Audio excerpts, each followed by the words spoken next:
La sociología es una disciplina que se encarga de analizar lo que ocurre o ha ocurrido en una sociedad. La sociología también es una actitud de conciencia crítica frente a la sociedad. Las sociologías y sociólogos centran su atención primordialmente en los seres humanos, tal y como estos aparecen en la interacción social, o sea, como actores que, en su comportamiento, se tienen en cuenta unos a otros. La sociología también se divide en ramas y cada uno tiene un objeto de estudio basado en el objeto de estudio principal, que son los humanos. Las principales ramas de la sociología son la sociología teórica, que su estudio incluye las teorías de todos los tamaños relacionadas con los comportamientos sociales, como es la teoría de determinismo económico o la teoría de lucha de clases. La sociología histórica. La sociología histórica se centra en el estudio de todos los aspectos de cualquier hecho histórico, estudia lo que hay detrás de cualquier evento social, cómo y cuándo se originaron diferentes grupos sociales y organizaciones. Sociología del conocimiento. Su estudio se centra en la influencia de la cultura y de las ramas políticas y sociales en el pensamiento y cómo influye el pensamiento en la sociedad. Su objeto de estudio es la vida cotidiana. Sociología de la religión. Es una rama de la sociología que estudia la estructura de la religión en un sistema social, ya que no existe sociedad libre de tal influencia. Analiza el comportamiento social de los seres humanos, así como la constitución religiosa y su rol en la sociedad. Sociología económica. La sociología económica se basa en el análisis sociológico de fenómenos económicos. Estudia la producción, distribución, consumo e intercambio de bienes y servicios. Sociología rural. Esta ciencia se dedica al estudio de la estructura social de las zonas rurales y su conflicto. Sociología urbana. Se trata del estudio de la vida social y de las interacciones humanas enmarcadas en áreas metropolitanas. Esta ciencia estudia su estructura, procesos, cambios y problemas en un área urbana. Sociología política.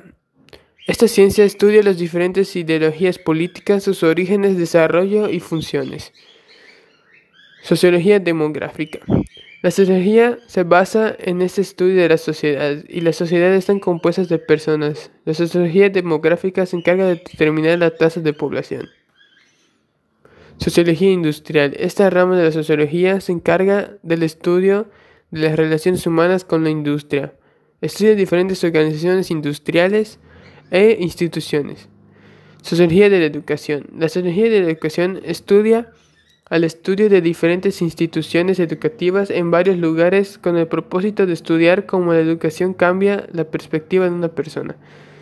Sociología jurídica. Es la rama de la sociología que estudia el origen, diferenciación, aplicación, transformación de problemas de eficacia y todo aquello que concierne al derecho y la sociedad.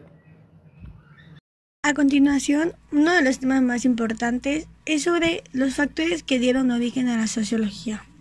Ahora hablaremos de los factores históricos. Revoluciones políticas. La Revolución Francesa de 1789 y las que se produjeron en el siglo XIX. La influencia de las revoluciones fue inmensa y de ellas derivaron muchos cambios positivos, pero la que más atrajo mucho la atención de los primeros teóricos no fueron las consecuencias positivas de esta revolución. Como segundo punto tenemos la revolución industrial y el nacimiento del capitalismo. En la configuración de la teoría sociológica, tan importante fue la revolución política como la industrial. La revolución industrial hace que las sociedades pasen de las agrícolas a ser industriales debido a las mejoras tecnológicas que se alcanzan. El socialismo. Nace una contradicción al capitalismo para solucionar los excesos del sistema industrial y del propio capitalismo. Apoyó el desarrollo de derrocamiento del capitalismo y su sustitución por el socialismo. También hubo oposición al socialismo, aunque reconocían los problemas que tenía la sociedad capitalista. Un punto tocado hasta ahora es el feminismo. Este siempre ha existido, aunque empieza en 1630. Encontramos una primera cuota de productividad de las décadas de 1780 y 1790, con motivo de debates que rodean la Revolución estadounidense, a favor de los derechos políticos de la clase media y, por último, la enorme movilización del voto femenino. La urbanización.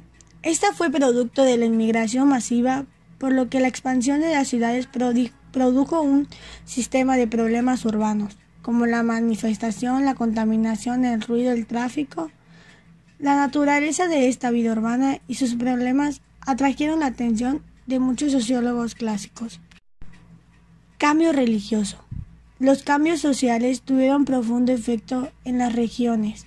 Muchos de los primeros sociólogos eran muy religiosos, y su objetivo en la sociología era el deseo de mejorar la vida de las personas.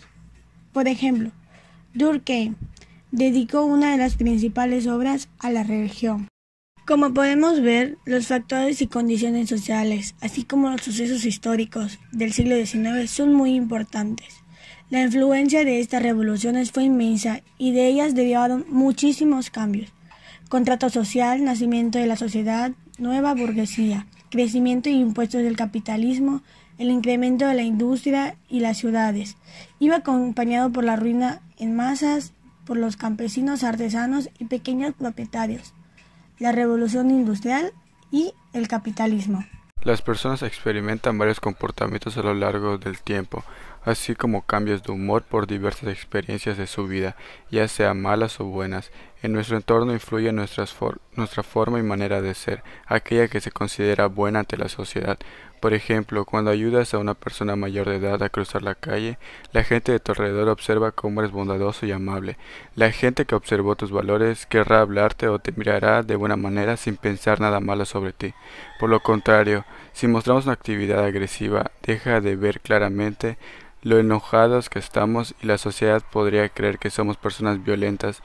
Ante ello podríamos recibir un trato diferente, como por ejemplo un día vas caminando por la calle entre la gente y recuerdas que no pagaste la luz de tu casa y ese mismo día te la cortan, empiezas a desesperarte y la gente que está al lado de ti escucha cómo te molestas y cómo insultas a aquella gente que te ve de ese modo pensará que eres una persona de muchos problemas y no querrá hablarte. Aquella sociedad que te ve hacer lo bueno les influye a tener valores, como el respeto, la bondad, la honestidad y entre otras más, mientras que la sociedad que te ve hacer lo malo le influye de ejemplo que pueda hacer lo mismo que tú con todo el derecho. Nuestra actitud es una manera de reaccionar y de dar ejemplo ante nuestra vida y de la sociedad de manera mental y emocional ante diferentes situaciones, es decir, cómo interpretamos la vida. La pobreza en nuestro país es una de las más altas a nivel mundial si se compara con países pertenecientes a Latinoamérica.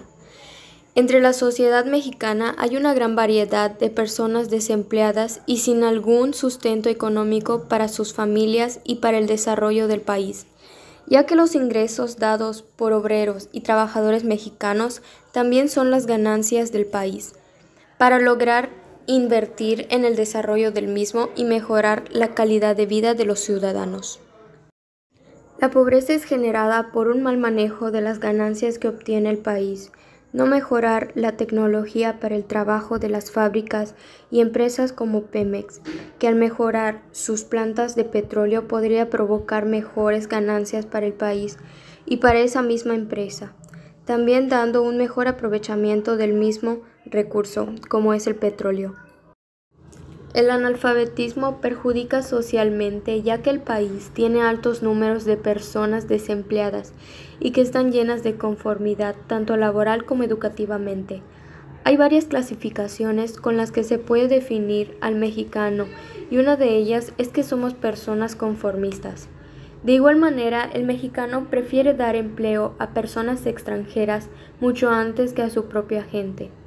Si se dieran empleos a su misma población, podría dar un mejor impulso a la economía de nuestro país, de tal manera que se elimine ese conformismo e ignorancia que nos distingue. Hoy en día, por parte de los gobernantes existe corrupción del cual, año tras año, le resta al país altas ganancias y dinero para mejorar en torno a la unión mercantil y empresarial. Si en la sociedad hay un desequilibrio, solo provocará problemas entre los ciudadanos y no lograrán cumplir sus objetivos al ser un mejor país.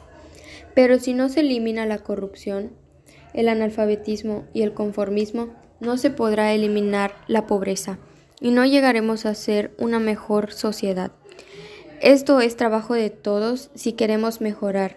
El dejar de tener miedo ante el poder público, dejar de ser corruptos y el apoyo a la educación para una mejora y futuros profesionistas, para así ayudar a desarrollar y mejorar a nuestro México.